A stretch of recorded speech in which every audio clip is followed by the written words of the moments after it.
मला वाटतं आतापर्यंत 4 वेळा मला माजी विद्यार्थ्यांनी अध्यक्ष केलं.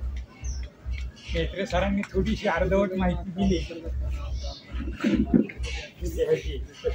गेट टुगेदरची किंवा स्नेह संमेलनाची. हे 4थं स्नेह संमेलन आहे आपलं. काही पहिलं रवी आवळे एक्साईज सुप्रिटेंडेंट त्यांच्या त्या नेतृत्वाखाली झालं. ते कुरकुंडीच्या प्रांगणात झालं. दुसरं किवळ्याच्या निसर्गरम्य परिसरात झालं. तिसरं बामा रिसॉर्टला झालं. रिसॉर्ट ही संकल्पना आम्हाला चांगली माहीत करून दिली. आणि 4थं जे आहे त्याच्यावरती कडी झाली निसर्ग पर्यटन केंद्र. आणि मी मुळात सर्वांना माहिती की निसर्गप्रेमी माणूस आहे. आणि म्हणून इथला परिसर पाहिल्यानंतर तुमचे चेहरे बदललेले पाहिल्यानंतर माझ्या मनाच्या भावना अशा झाल्या. आनंदाचे डोही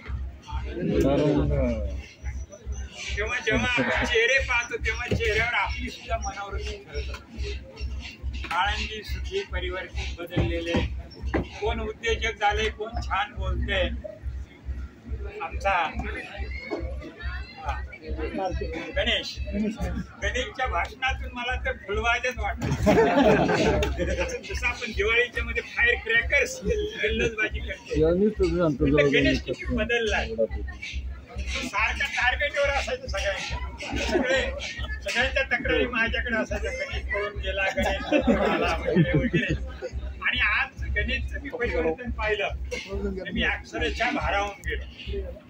दुसरं योगेश काळे तो उद्योजक झाला. मागच्या देखील सभेत कुणीतरी सांगितलं की एक विद्यार्थ्यांनी गेल्या वर्षी 8 करोडचा टर्नओव्हर झाला. आमच्या भागामध्ये मी गेल्यानंतर जे राजकारणातच नुसती गुंतलेली लोक असतात त्यांना मी म्हणत असतो, अरे माझे विद्यार्थी तुम्ही त्या खेळमध्ये जाऊन पहा, काय शूरवीर आहेत. तुमच्यासारखे फक्त राजकारण करत नाही तर ते उद्योजक झाले. आणि मी त्यांना सल्ला देत असतो की सोन्याचा संचा घेऊन तुम्ही जन्माला आलेला आहात. भामा नदीच्या तीरावरती काही पलीकडे काय अलीकडे तुमची सोन्याची भूमी, त्या भूमीचा उपयोग करा. एकदा का तुमची भूमी तुमच्या ताब्यातून गेली की तुमच्याकडे नशीब तुमचं वॉचमन म्हणून राहण्याचं दुसरं काही हातात नाही. मी आमच्या लोकांना सल्ला देत असतो, पण आता ते वॉचमन पण करायला लागले तर सल्ला मी करायचं का.